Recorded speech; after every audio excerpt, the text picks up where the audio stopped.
Bem, sejam bem-vindos a mais um podcast, o quinto encontro da Sociedade Brasileira de Cardiologia, Seção Ceará. Eu quero agradecer ao Dr. Ulisses, né, que começou esse podcast, né, o presidente do SBC Ceará. Agradeço a oportunidade da gente, como Departamento de Cardiogeriatria, estar hoje aqui. Meu nome é Caio Marques, eu sou médico formado pela Faculdade de Medicina da UES, fiz clínica médica no Valdemar Alcântara, fiz a cardiologia e a cardiogeriatria no Instituto do Coração, lá em São Paulo, no INCOR. E hoje a gente vai ter um bate-papo, né? Um bate-papo bem descontraído, com duas sumidades aqui da cardiologia, da cardiogeriatria e da geriatria.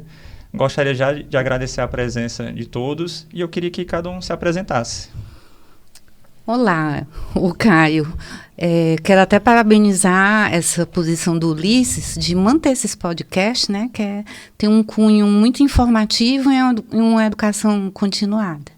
Eu sou Márcia Holanda, sou cardiologista de formação, me formei aqui pela UFC, depois eu enveredei um pouco pela ergometria, fiz uma formação no Instituto Dante Pazinelli de Cardiologia em São Paulo, com a reabilitação cardíaca, mas o meu viés de clínica me puxou muito, né, para a cardiologia clínica.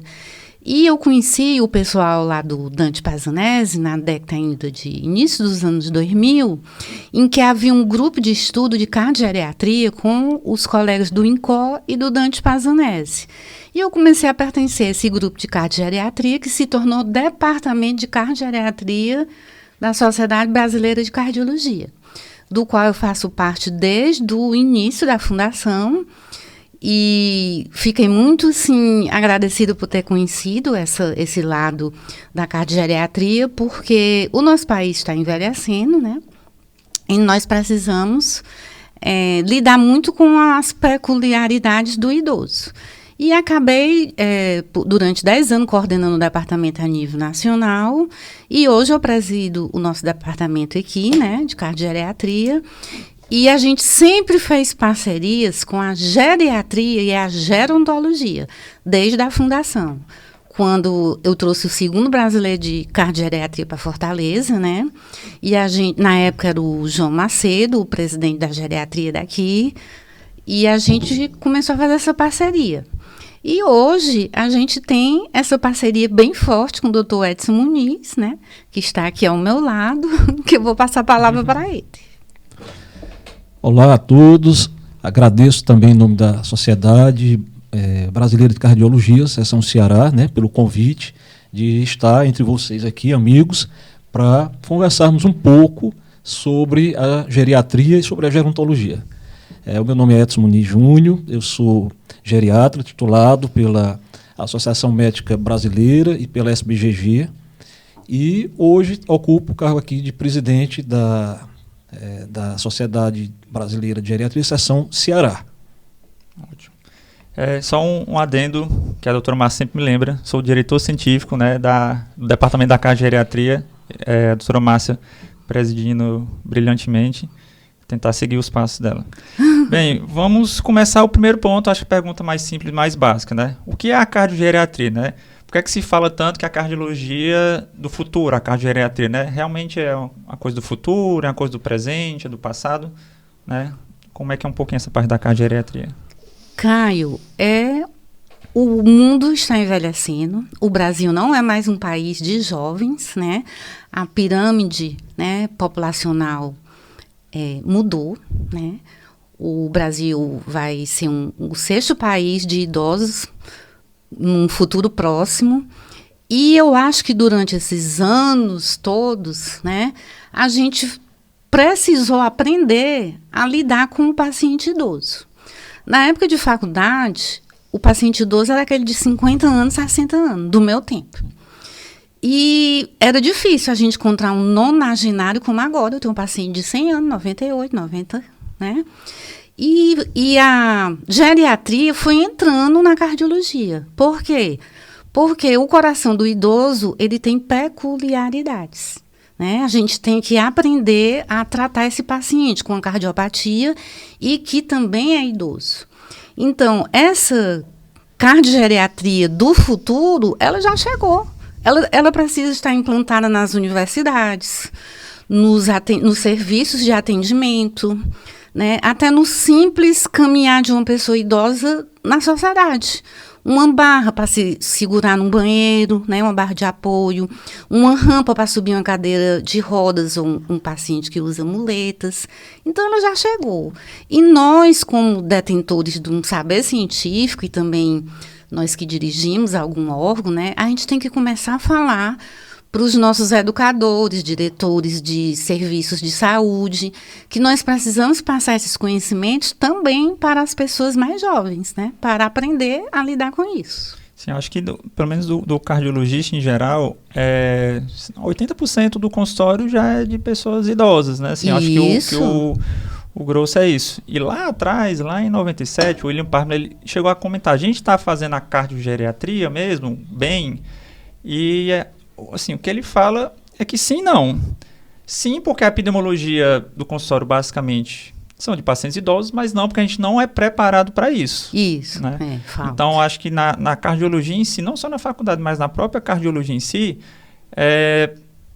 tudo é do mesmo jeito, assim, é um paciente idoso, assim, a não ser que seja um paciente muito extremo, né, a tendência é que eles são tratados assim, de forma iguais, e cada indivíduo com cada idade vai ser totalmente diferente. Por isso que a gente se aliou muito à geriatria, porque na formação do cardiologista a gente não tem, ou não tinha, agora a gente está difundindo mais conhecimento, essa estratificação, né? Quem é idoso frágil, quem não é, a gente vai colocar um marca-passo ou não vai, vale a pena fazer uma TAV ou não.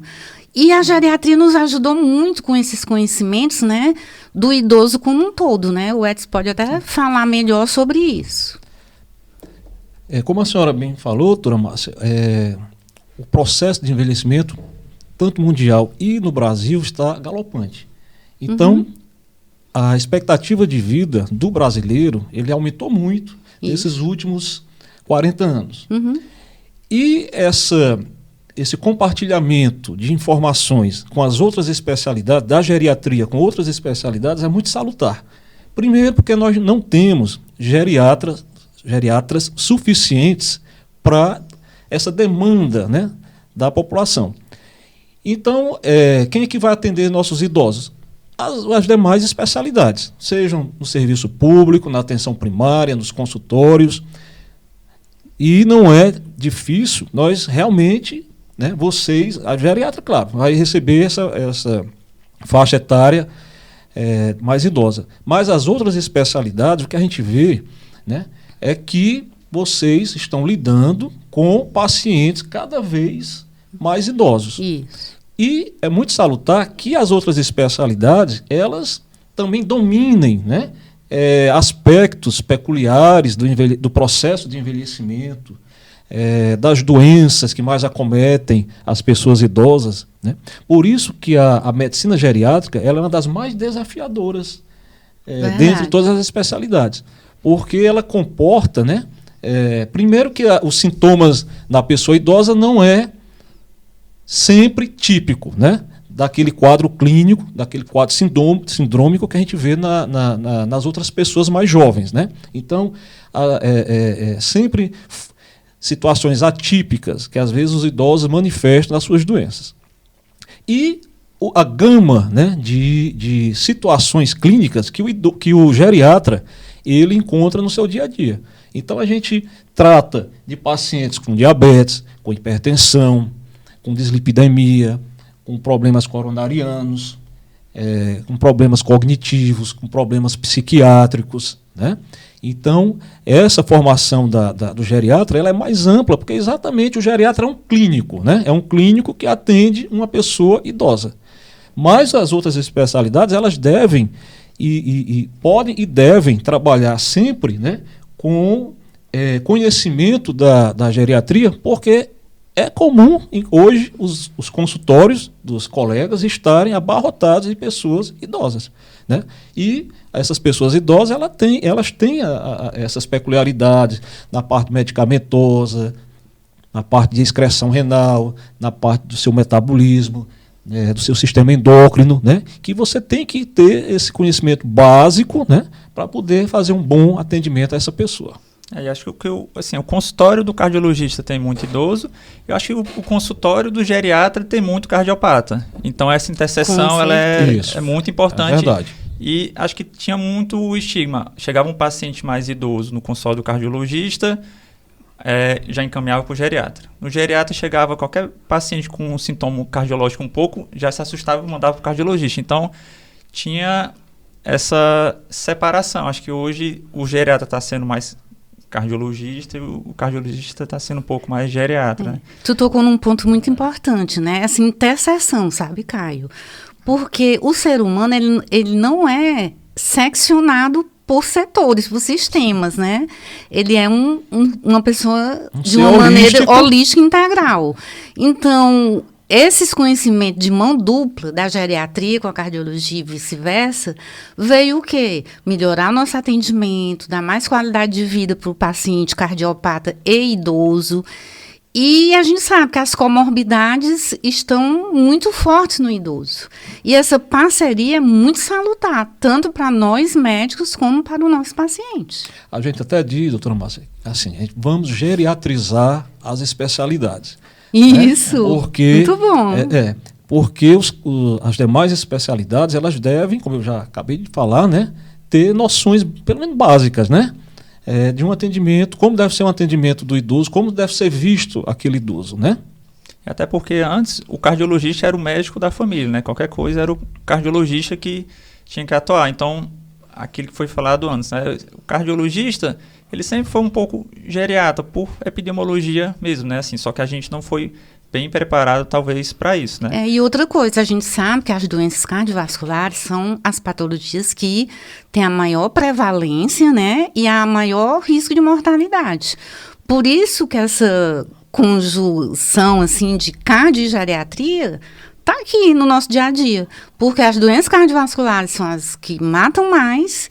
E hoje, como a sobrevida, que o Edson já falou, né, aumentou, principalmente a do brasileiro também, né, como a mundial, por que não juntar as duas coisas e passar isso para as pessoas que estão se iniciando na prática, eu não digo nem só da medicina, na prática da saúde, porque a interdisciplinariedade é muito importante no paciente idoso. Sim.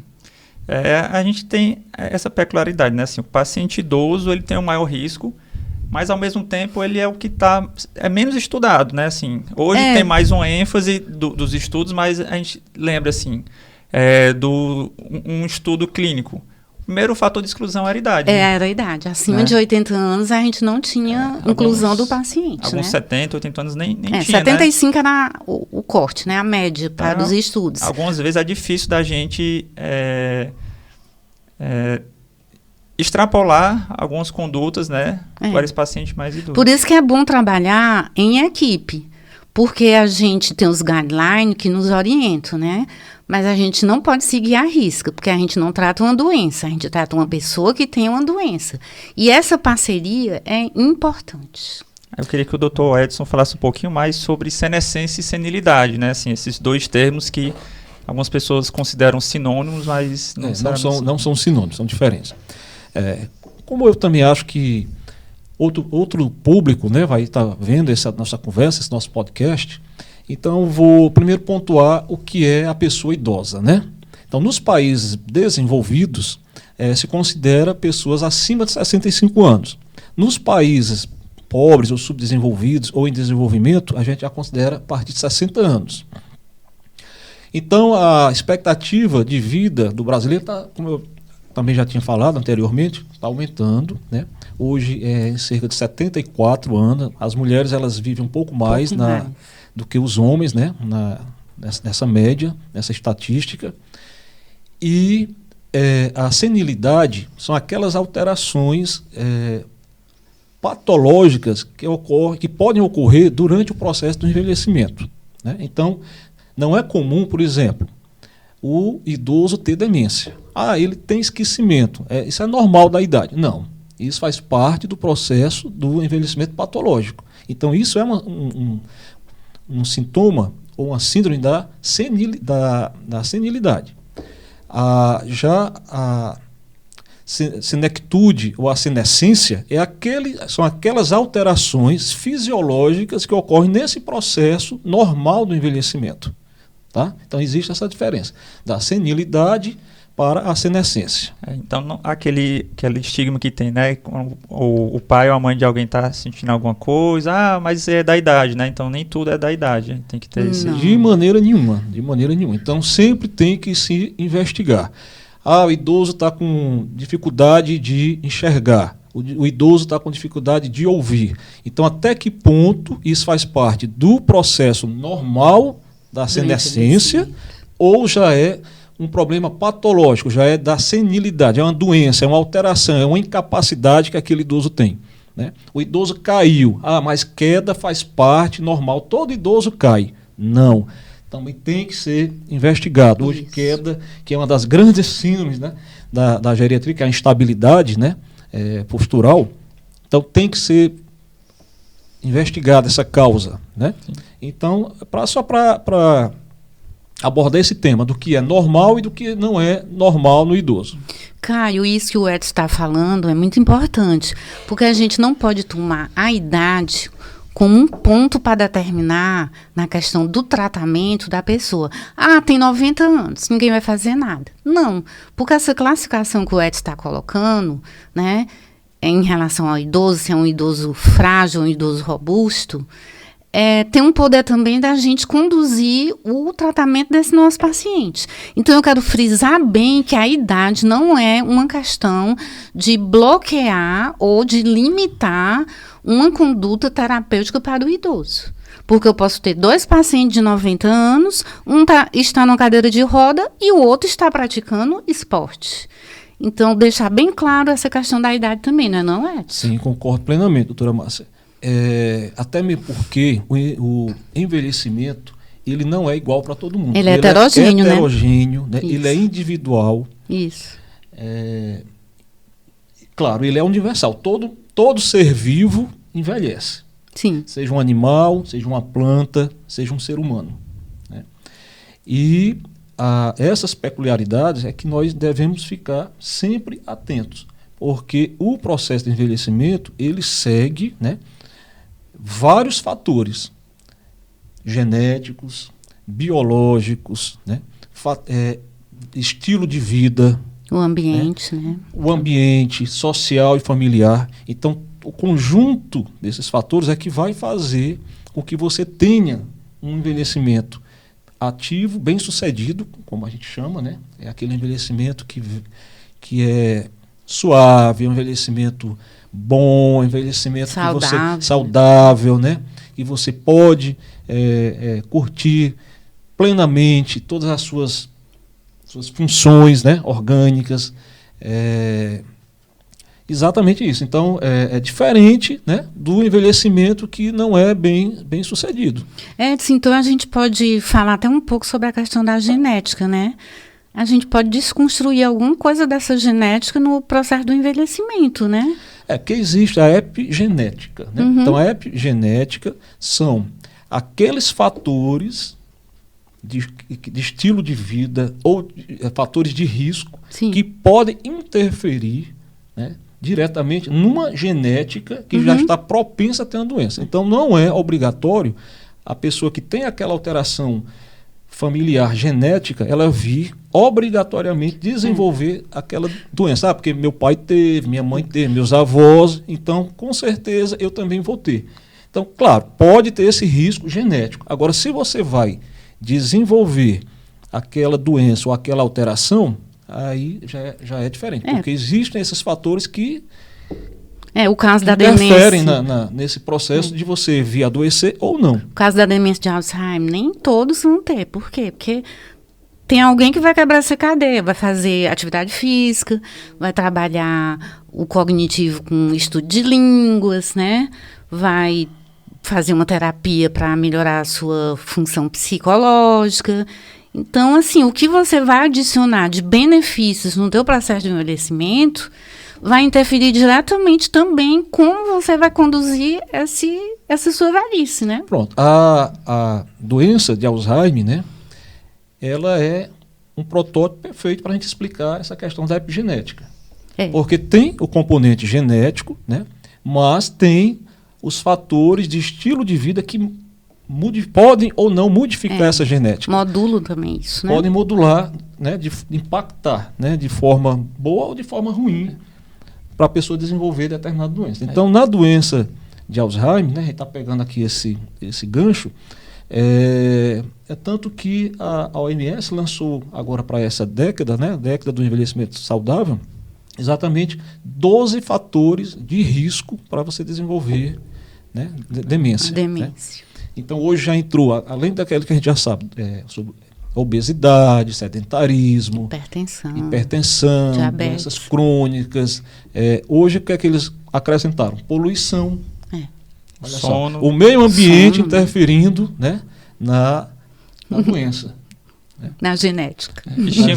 Estima-se que, do ponto de vista genético, o humano ele estaria limitado aí por volta dos 120 anos, mas a gente sabe que esse limite a gente ainda não sabe para onde é que vai, né, pelos fatores epigenéticos, moleculares, e o estilo de vida ele faz, assim, metade do que você vai ser para frente depende do seu estilo de vida, né, desde a infância. Então as pessoas entendem, não, agora que eu já tenho meus 50, 60 anos, estou mais tranquilo, agora eu vou me cuidar da saúde. Não, mas já construiu. É de hoje. É uma construção, né? Você envelhece pelo que você constrói para você, né? Aí, assim, de um tema, assim, se fosse para escolher um tema para a gente discutir nesse podcast, para mim, seria a parte de fragilidade.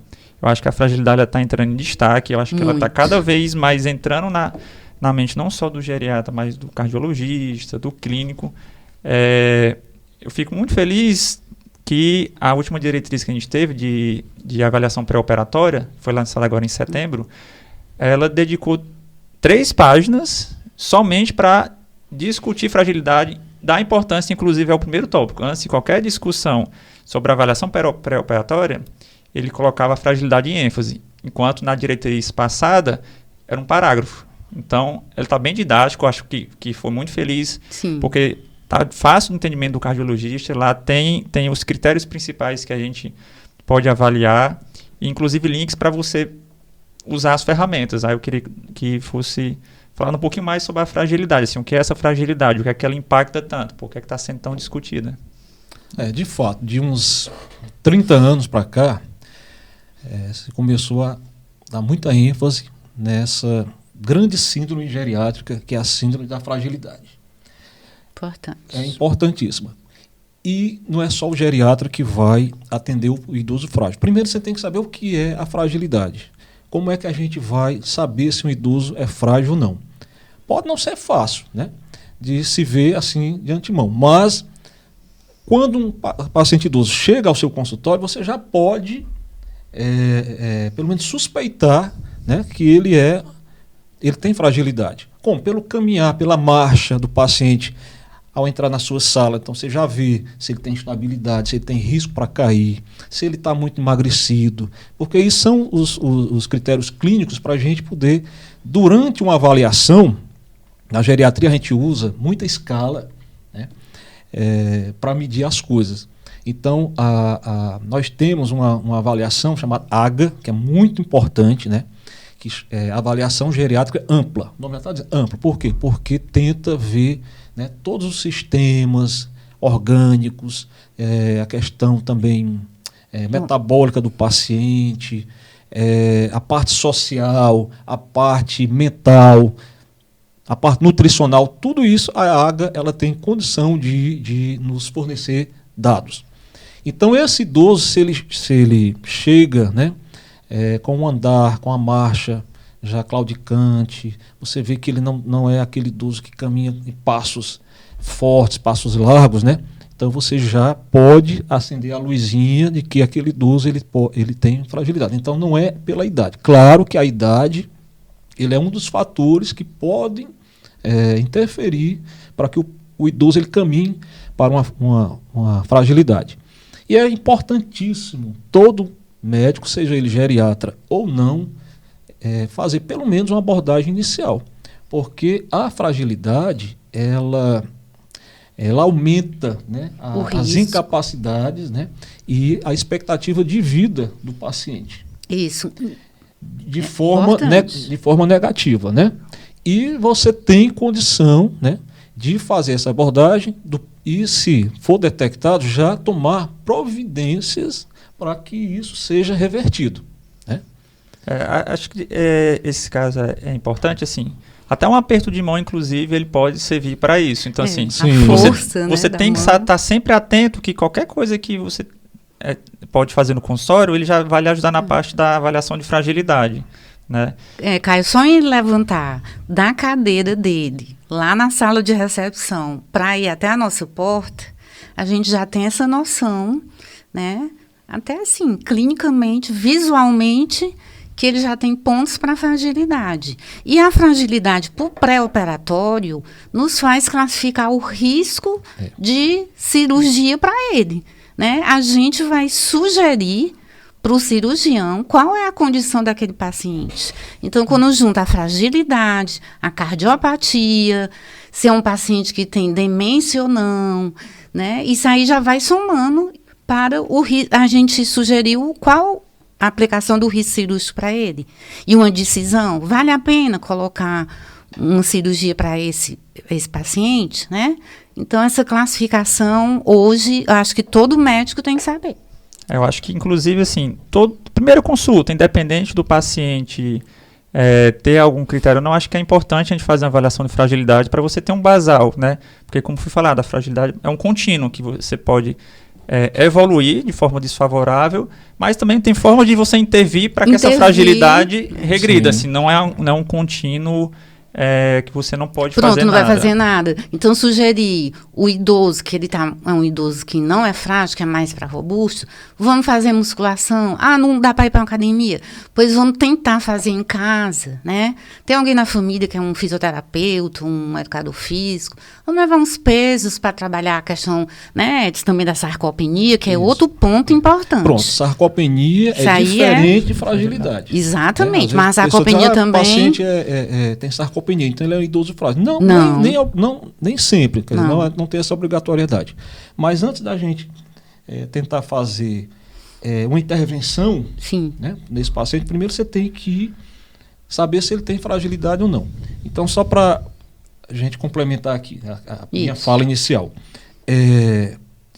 A geriatria, como eu falei, ela tem muitas escalas, né, para a gente se basear, para a gente ter assim, uma melhor conduta e tal. Então, em 2001, uma pesquisadora, a doutora Linda Fried, ela começou a estudar, e com colaboradores, então ela fez o fenótipo da fragilidade, que são critérios que você pode perguntar ao paciente durante a consulta, né, seja ela uma consulta geriátrica ou não, e que são 5 critérios e que não precisa de nenhum exame especial, não precisa de nenhum exame complementar, você pode fazer no seu consultório, né, e faz a pontuação e vê exatamente se o paciente é frágil, pré-frágil ou robusto, quando ele não pontua nada. Então, quais são os critérios, quais são os marcadores do fenótipo de fragilidade, que é uma das escalas que a gente pode utilizar. Como você falou, o paciente chegou na sua sala e vai lhe cumprimentar, o aperto de mão, né? Na escala do fenótipo de fragilidade, da Fried, nós temos a pressão palmar, que você pode fazer com um aparelhinho simples, que é o dinamômetro de Jamar, né? O peso do paciente, todo mundo tem balança, então você faz a medição do peso. É muito melhor medir o peso do que o IMC, porque no idoso o IMC ele não é totalmente confiável, né? Então você pode fazer essa pergunta: você perdeu peso, né? Quantos quilos? Né? Então a gente nem segue muito o que ele coloca lá, porque eles colocam 4,5 kg ou 5% no último ano. A gente faz 10% de perda de peso nos últimos 6 meses. Então você pesa o paciente ali, eu tinha há 6 meses atrás tantos quilos, agora estou com tantos. Você faz um cálculo simples e sabe se o paciente perdeu 10% ou não do seu peso. Então já é um dos critérios. A perda involuntária, né, de peso. Outra seria essa pressão palmar, para ver o quê? A fadiga muscular, a perda da força muscular, a exaustão. Então ele diz, doutor, eu não tenho mais condição de fazer exercício. Antigamente eu andava na pracinha, eu subia uma escada, eu fazia isso, eu ajudava em casa a lavar uma roupa. Não, eu não consigo, eu fico muito cansado, fico exausto. Então isso é um outro marcador, né? São 5 marcadores. Então você faz essa pontuação. Existem outros marcadores, outros índices? Existe. Rockwood e colaboradores também fizeram uma outra escala. Essa ela é mais complicada de se fazer, porque são 70 itens, né? Então, para você fazer numa consulta, né? Não dá. Né? Na consulta geriátrica, que já é extensa por natureza, já fica um pouco mais... Hoje já existem escalas modificadas, mas você só faz 20 questões. Então, nessa escala do Rockwood, ele já colocou questão de cognição, de humor, já entrando dentro para pontuar, né, nessa questão da fragilidade. A velocidade de marcha, que também tem nos critérios da Linda Fried, que esqueci de falar. Fácil de fazer no consultório. Você manda o paciente caminhar, por exemplo, 5 metros, e você vê lá qual foi o tempo que ele levou. Então, isso aí também você faz a pontuação, né? Depois de tudo isso, né, você viu que o paciente ele é frágil ou ele está pré-frágil. Então, nós queremos o quê? Reverter a questão, por exemplo, de uma fragilidade para ele se tornar pré-frágil, ou melhor ainda, robusto, né? Ou pré-frágil para robusto. É fácil ser feito isso? Não, não é fácil. Porque você vai mexer no sistema imunológico do paciente, no sistema endócrino, no sistema músculo-esquelético, principalmente, né? Nutricional... Isso seria uma das abordagens, né, para reverter isso. Mas em todo tempo é tempo de ser feito alguma intervenção nesse paciente. Eu acho que o cardiologista geriátrico, qualquer médico que atenda o idoso, ele tem que...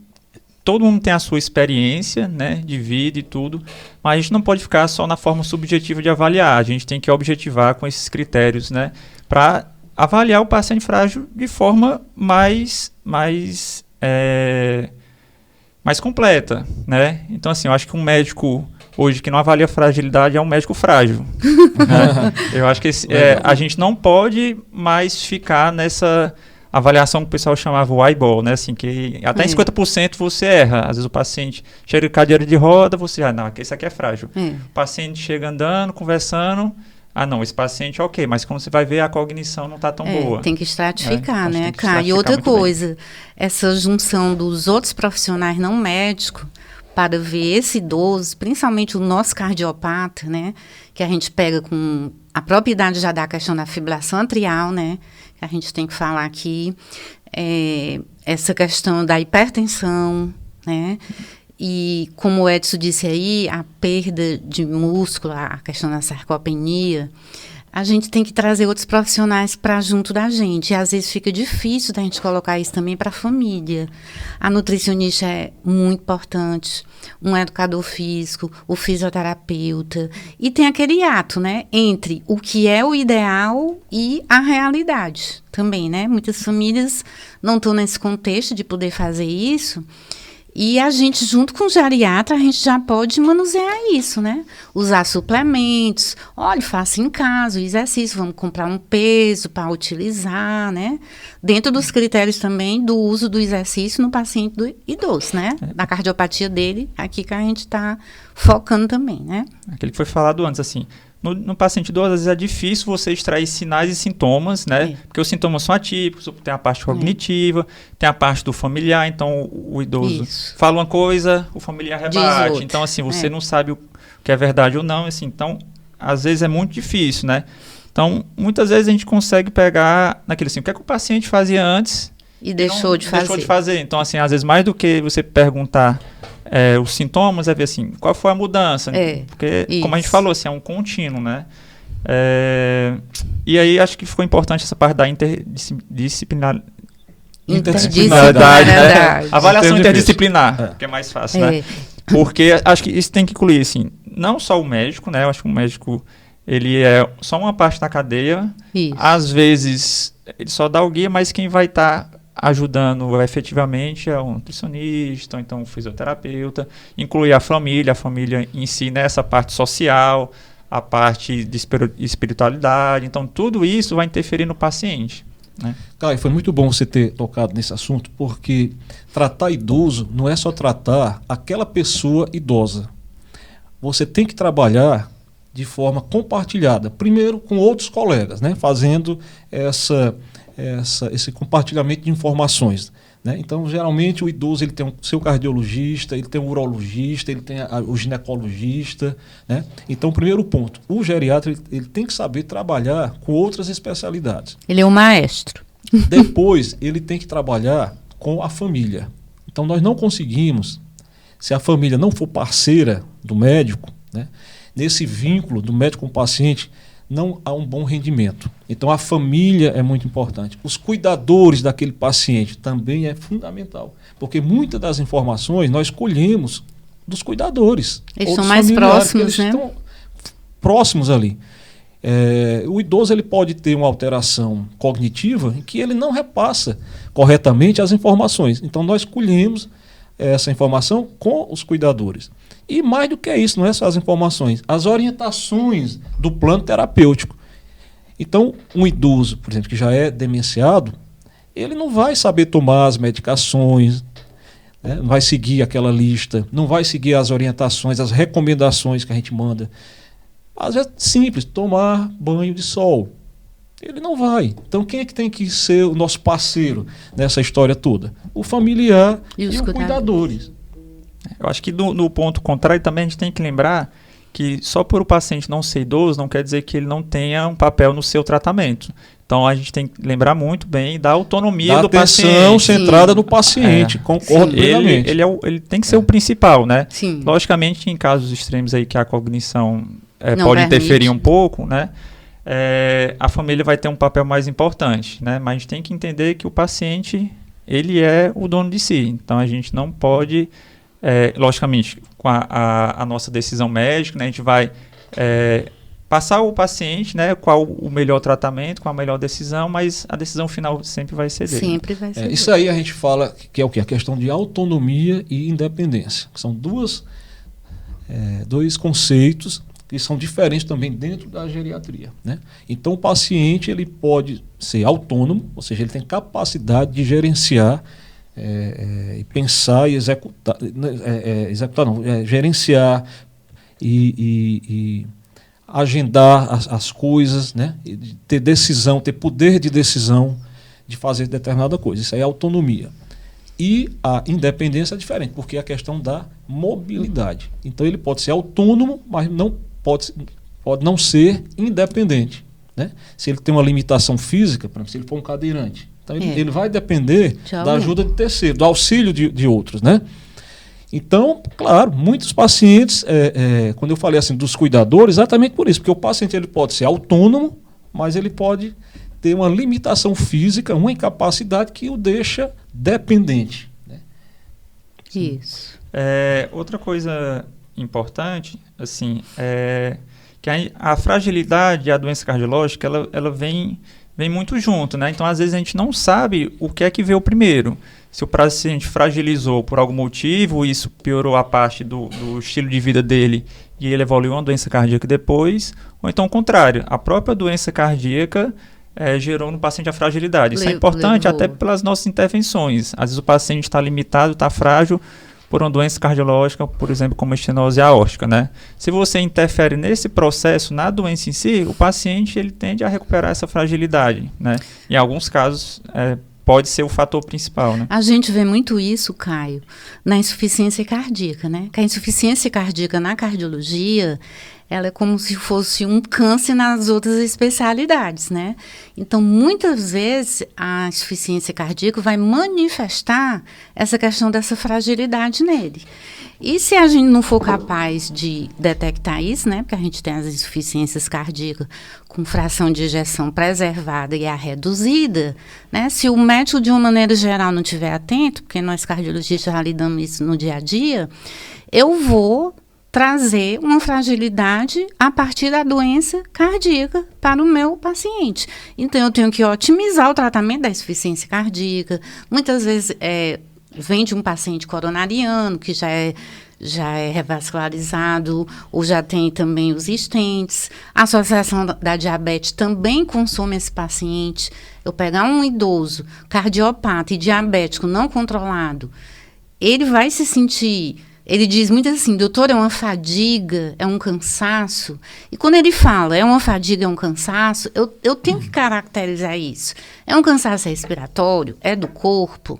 O senhor subiu um degrau e agora não sobe? Aí a gente pode também ir colocando situações para ele poder dizer, porque muitas vezes ele nem sabe dizer isso. Então, essa interação cardiopatia e fragilidade e cardiopatia é a tônica do nosso dia a dia no atendimento do idoso, né? Isso aqui é uma coisa assim, bastante importante, né? E lembrar assim, que a avaliação da fragilidade também ela depende do tempo do paciente, né? Assim, você fazer a avaliação da fragilidade de um paciente que acabou de chegar no pronto-socorro com insuficiência cardíaca descompensada é diferente daquele paciente que você chegou no consultório. Então, por isso que é muito importante ter a oportunidade de qualquer avaliação com esse paciente ser uma avaliação da fragilidade, porque às vezes aquele paciente chega cansado, ou ele tem um aspecto assim, de um paciente mais frágil, né? As pessoas já pensam, não, esse paciente ele já é frágil. Mas até ontem ele dirigia, ele fazia suas coisas de casa. Ele pode ter uma agudização de uma doença crônica. Isso. Né? E essa agudização pode fazer com que ele, naquele momento, se torne fragilizado, né? Não vou dizer um paciente frágil, mas fragilizado. No momento. E tem os fatores, né, predisponentes que impactam nessa questão do paciente evoluir para uma síndrome da fragilidade. Por exemplo, mulher, né, o sexo feminino, ela tem uma propensão maior do que o homem. Apesar de que o homem, quando se torna frágil, a mortalidade é maior no homem do que na mulher. Nível educacional mais baixo, isso interfere. Pacientes institucionalizados, também outro fator que predispõe. O idoso mais idoso, que a gente chama assim, o velho mais velho, muito na geriatria. Idoso, né? Ou seja, a idade também interferindo, né, em cima dessa questão da evolução para fragilidade. Então, quanto mais idoso, maior o risco. Outro tema que eu gostaria de falar aqui, que eu acho que é vamos dizer assim, o segundo tema mais importante, mais prevalente, é o conceito de polifarmácia e desprescrição, né? Hoje com vários médicos diferentes, nutrólogos, que passam muitas medicações, suplementos, fitoterápicos, né? Soros da imunidade, essas coisas assim. Então a gente tem que ver assim, esses fitoterápicos, eles são realmente inócuos, assim, eles têm alguma interferência, eles vão atrapalhar ou ajudar no tratamento do paciente? Olha, Caio, essa questão é um tema super atual, inclusive foi tratado agora no nosso Congresso Brasileiro de Cardiogeriatria, do qual também você fez parte, agora em outubro. O idoso, ele frequenta normalmente muitos médicos porque apresenta muita comorbidade. O que é que eu vejo na minha prática de 45 anos de cardiologia? Ele chega no consultório com 5 receitas. Aí eu já tenho esse hábito de dizer assim, o que é que o senhor está tomando? No serviço público, eles levavam muito uma sacola com todas as caixas. Agora, como eu já saí do serviço público, estou no consultório, eles levam as receitas. Muitas vezes tem superposição de remédio. Um dia eu peguei um paciente usando atenolol e metoprolol. Eu digo, mas como é que é isso? Não, porque esse doutor passou isso, esse daqui passou isso. Aí eu pego todas as receitas para avaliar. É necessário ou não? Porque eu me lembro muito que o doutor Otto, que era o clínico do meu tempo, ele dizia assim, tem muita coisa que é perfumaria, né? Muita coisa que está sendo usada desnecessário. Então, esse critério de polifarmácia e agora esse tema atual de desprescrição, nós médicos temos que ficar atentos, porque muitos dos efeitos que esses remédios podem causar, o paciente está apresentando não é porque ele está frágil, não é porque ele está com alguma patologia acessória, é junção de medicamentos que estão fazendo mal para ele. Então, uma vez eu peguei usando 15 remédios. O do urologia, a urologia tem que ter atenção aos remédios de próstata. Outra coisa, os timolol da vida, que são os colírios dos oftalmo. Eu já peguei paciente meu de ter hipotensão. Então, de bradicardia também. Crise asmática. Então, eu acho que essa polifarmácia, para todo médico é importante avaliar, principalmente nós da cardiologia que tratamos insuficiência cardíaca, que no mínimo vai 5 medicamentos, que tratamos hipertensão, que tratamos fibrilação atrial, que tem que usar anticoagulante. Então, vamos sintetizar, né, o que é que o paciente precisa. Né? A geriatria, ela, assim, abastece muito assim, o nosso conhecimento, né? Em relação a isso aí. Porque eles pontuam muito essa questão, né, da estratificação do medicamento e tudo. E a gente tem que ver o que é que vai ficar e o que é que nós vamos desprescrever. Porque também a gente não pode desprescrever abruptamente. Tira tudo isso aqui, vamos para isso aqui, vou puxar só para cardiologia. Não. A gente tem que ter bom senso e tem que ver cada um individualmente. Desprescrição é um momento bem atual. A gente deve debater muito isso, inclusive, nos nossos congressos. Imagina um paciente colocar um marca-passo porque ele estava usando colírio de timolol e ninguém teve atenção de perguntar. Né? Perfeito essa colocação de vocês. É fundamental uma consulta geriátrica a gente fazer o checklist da medicação.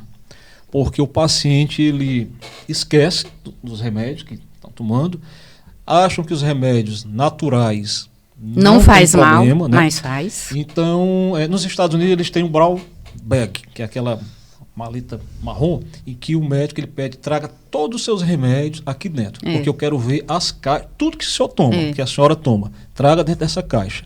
Então a gente costuma também fazer isso, traga a sacolinha com as caixas dos remédios. Às vezes tem suplementos, vitaminas, remédio que mandou manipular, pomadas, e que não, isso aqui não é remédio, não é uma coisinha, é só uma vitamina, e que pode estar interferindo. E o contrário também, às vezes o médico passou, acabou a primeira caixa, ele para, não usa mais. E tem um efeito rebote, tem uma síndrome de abstinência pela falta daquela medicação que não era para ter sido suspensa, né? E essa questão do idoso ser atendido por muitos médicos, então é aquela questão, a geriatria hoje, não é a geriatria, o idoso ele está sendo consultado por multi-especialidades. Por um lado é bom, né?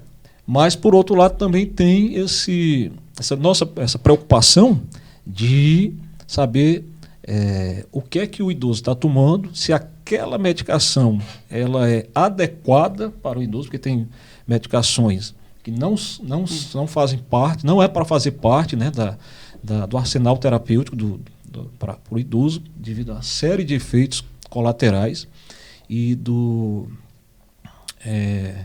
da cascata terapêutica, que são aqueles efeitos de um remédio, o efeito colateral daquele remédio interferindo no paciente, gerando um outro tipo de situação. Então você trata, muitas vezes, o médico trata aquele efeito, mas na verdade é do remédio anterior que foi acrescentado. Então a polifarmácia não tem ainda uma definição final, né? Então alguma literatura já considera a partir de 3 medicamentos, outro de 4, outro de 5. Bom, enfim, isso é mais uma questão didática, né?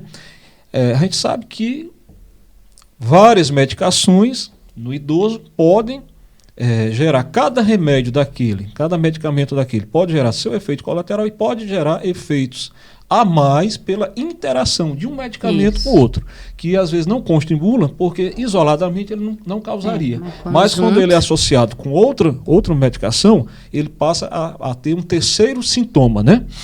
Então, aquela medicação, está tomando magnésio, às vezes não é necessário. Estou tomando vitamina B12, um suplemento. Às vezes a dosagem da vitamina B12 já está mais de 1.000, mais de 2.000, e altas doses de vitamina D, sem necessidade, às vezes você já está com o seu nível sérico de vitamina D lá Tóxico, em cima, né? né? Tóxico, Remédios medicação que manda formular com cafeína na composição, aí dá taquicardia.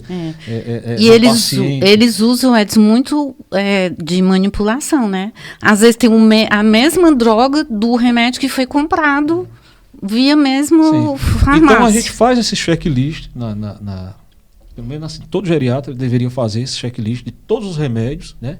E vai começar a prescrever.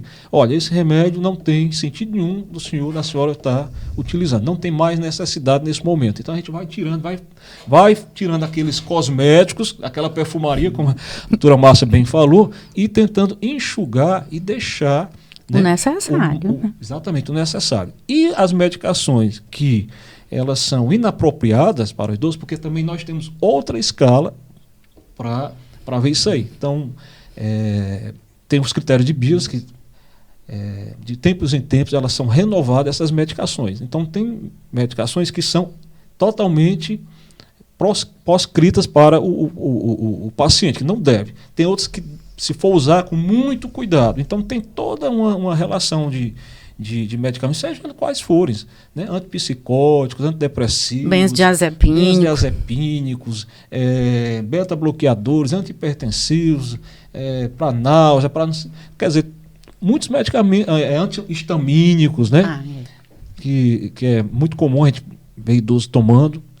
E então a gente vai fazendo todo aquele checklist e vai enxugando, deixando realmente o que é estritamente necessário. Porque o idoso também tem isso. Ele começa um remédio, aí ele não quer deixar. Né? Principalmente com os benzodiazepínicos, eles não querem tirar. Doutor, não tiro que eu não consigo dormir. Às vezes muito tem o apelo emocional, o apego com a medicação. Então, às vezes, eles confiam mais num fitoterápico, numa outra medicação que ele já usa há muito tempo, porque diz que é natural. É natural, mas não faz mal. Lembrando, e a automedicação, que também é comum nesse público. A gente pega muito eles usando os anti-inflamatórios, né? Ibuprofeno, cetoprofeno. Doutora, quando eu tenho dor, eu passo um mês tomando isso aqui. Pois que remédio é esse? Deixa eu ver, quando eu olho. Aí já tem uma leve insuficiência renal, né? A ureacreatinina já está alterada. Não bebe água, outro fator. Idoso não gosta de beber água. Aí também já tem essa interferência, né? E a gente tem que ir com muito critério, muito cuidado, tem que convencê-lo que aquilo ali realmente não precisa, né? Ficar realmente com critério para aquelas patologias que ele vai necessitar. Então, necessita de um médico que conduza isso, Caio e Edson. Porque quem é que vai gerenciar isso tudo? Normalmente é o cardiologista, no cardiopata, e o geriatra quando está atendendo esse paciente também. Porque os outros médicos só passam a receita, né? Da sua área. Mas a gente precisa alertar aqui. Nós temos que ter um médico para ser o maestro de conduzir isso aí, né? E nós cardiologistas e os geriatras tá bem nessa função, né? De desprescrever, conduzindo adequadamente, né? A gente tem que ter a ideia também que, independente da medicação ser proscrita ou não, né? Mas mesmo naquelas medicações que são indicadas, a gente tem que entender a farmacocinética, a farmacodinâmica das medicações. O paciente, ele tem menos água, né? Alguns pacientes têm maior composição corporal de gordura, então mesmo a medicação correta, ela tem que ser avaliada, né? Assim, tem até uma frase que eu acho bem interessante, né? Que ele começa, start slow, go slow. Go slow, but go. Né? Então, start slow, go slow, but go. Então, né? Comece devagar, né? Comece devagar, mas vá. Mas vá. Né? Porque outro ponto importante aí, tem drogas, por exemplo, a gente cardiologista não vai saber tudo da droga da psiquiatria e da neurologia. Então, o que é que eu costumo fazer? Eu não sei fazer medicina isolada. Eu gosto de fazer compartilhada, porque eu não posso deter o poder de saber de todas as especialidades. Então, normalmente, eu interajo com o neuro, ou com o psiquiatra, ou com o geriatra, para saber se poderia modificar algumas medicações, que eu não tenho a tranquilidade de mexer, né? E a gente fazer esse ajuste. Quando a pessoa não atende, eu faço um bilhete e peço para o paciente entrar em contato e mostrar aquilo ali. Muitas vezes eu coloco assim para o colega, por favor, me dê um retorno, né? Porque às vezes também eu não domino toda a farmacologia de todas as drogas e eu posso tirar uma droga que para o psiquiatra é importante, né? A gente não deve também tirar uma droga, por exemplo, de uma depressão maior, de uma esquizofrenia. Talvez uma droga mais simples, citalopram, sertralina, a gente conduza isso tranquilo, né? E quando é medicação neurológica, né? Dos Parkinson, do Alzheimer, também a gente não ia assim, vamos mexer aqui. Não. Então, eu acho que medicina é cientificidade, estudo, a gente seguir guidelines, mas tem um ponto assim, muito importante, é compartilhar. E nós estamos numa atualidade que, quando a multidisciplinaridade entrou na medicina, que eu peguei isso no Hospital do Coração na década de 79, 80, né? Em que a gente começa a interagir com os profissionais, a gente tem que fazer esse compartilhamento, né? Então, não é só, vou tirar todos esses remédios e pronto. Não. Eu acho que essas doenças mais compactas, né? As doenças neurodegenerativas, as doenças psiquiátricas, né?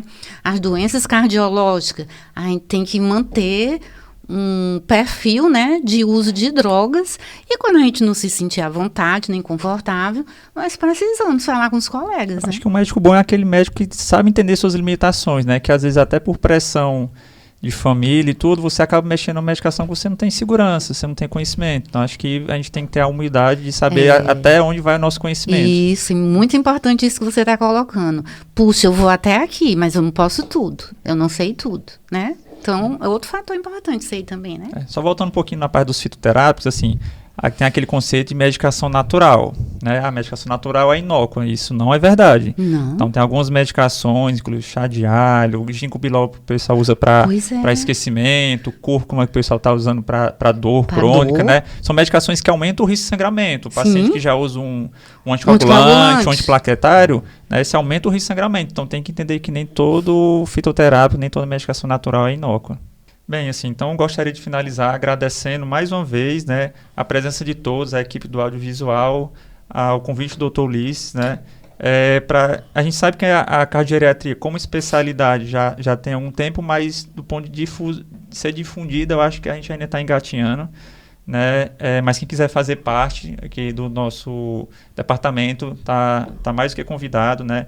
Nós teremos muitas novidades aí para o próximo ano, então quem quiser fazer parte, quiser se engajar, quiser conhecer mais sobre a cardiogeriatria, fica o convite, é só acessar o Instagram aí da Sociedade de Cardiologia, né, Cearense Cardiologia, Cardiologia Cearense, e a gente consegue melhorar esse conceito de cardiogeriatria que eu acho que ainda está pouco difundido na mente dos médicos.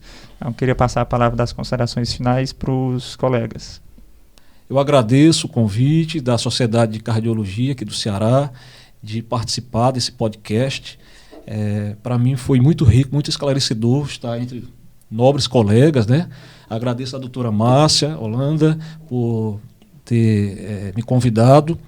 E eu fico muito feliz em ter abordado aqui alguns temas que eu acho assim, fundamentais para a geriatria. E quero deixar como mensagem final a questão do estilo de vida para os idosos.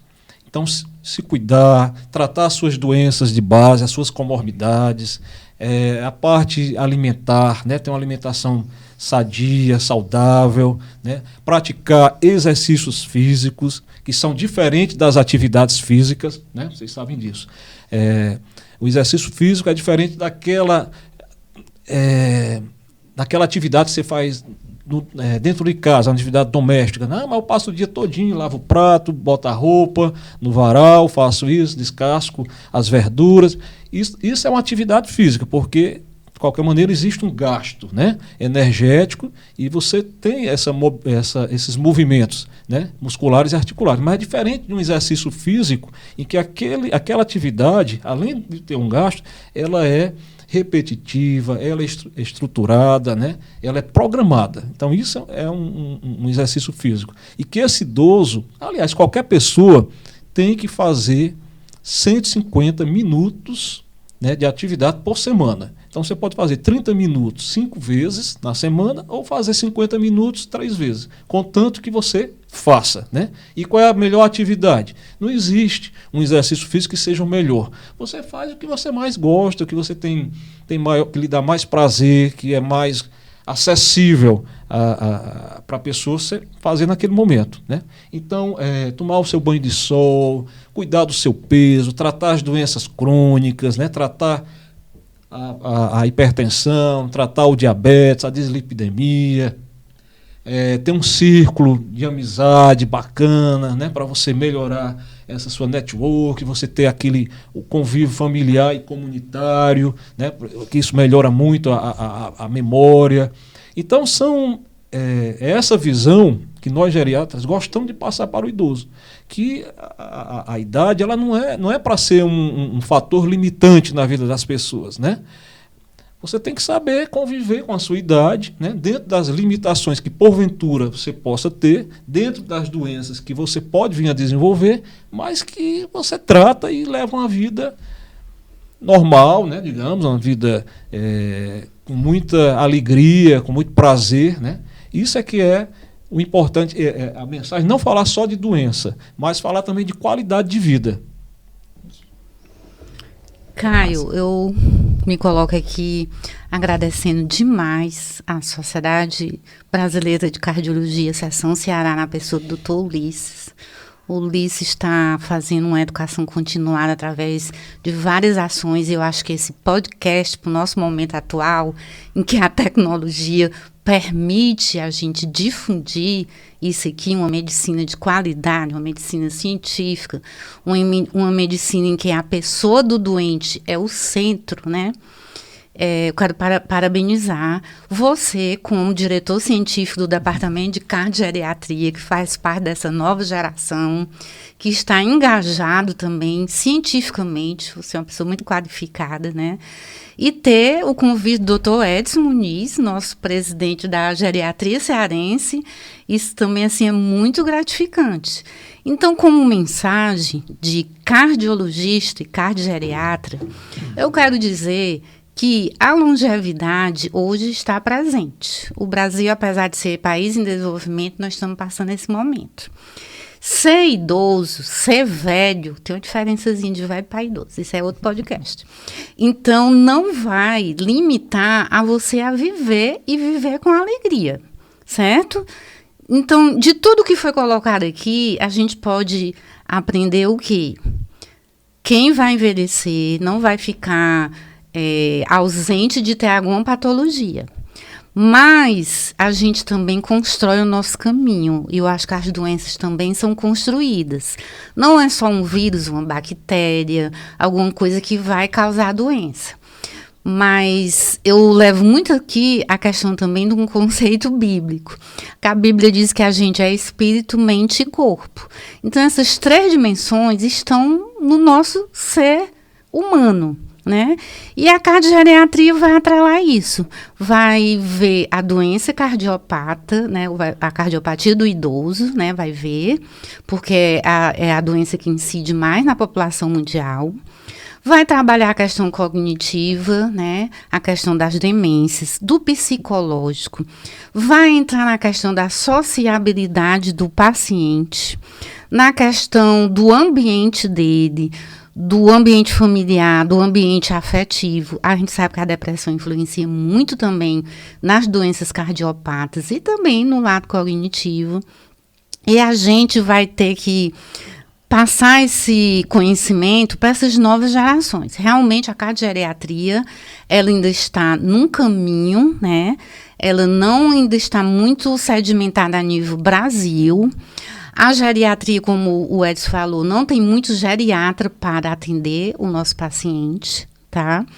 Mas desde que eu faça a minha parte, eu já estou construindo uma cardiogeriatria, e aqui no Ceará ela tem um peso muito grande a nível nacional, você viu lá no Congresso, né? Então, a minha mensagem final, vamos tratar a pessoa não só com remédio e com a receita. Vamos trazer alegria a esse nosso paciente idoso. Vamos trazer vida a ele. Como? falando da questão social, familiar, afetiva. E eu deixo aqui também a questão espiritual, que é assim, pouco falado. Não é a questão religiosa, é a questão espiritual, porque também é outro eixo de sustento para o nosso paciente da cardiogeriatria. Eu deixo de coração aqui um abraço e tento seguir tudo isso que vocês estão dizendo aqui, porque eu estou na realidade da geriatria, viu? Eu acho que assim, não tem como abordar tudo só no podcast, né? Então, aqui a gente poderia passar horas e horas e horas que não ia faltar tema, né? Então, acho que a mensagem foi falada, é muito importante, né? A gente saber que a cardiogeriatria, só a gente está disposto a discutir a cardiogeriatria aqui, eu acho que já diferencia a gente dos outros. Ceará está forte nessa parte, eu viu? acho que o cardiologista que quer entender a cardiogeriatria, por si só, ele já é diferenciado em relação aos outros, porque ele se interessou, ele percebeu, né, que o idoso não pode ser tratado de forma igual, ele tem que ser uma avaliação heterogênea mesmo e individualizada. Peculiar. Acho que a mensagem é essa. Então a gente se vê no próximo podcast, né? Então a gente espera que vocês participem do nosso próximo podcast, né? Dê mensagens, sugestões e a gente se vê lá. Até a próxima.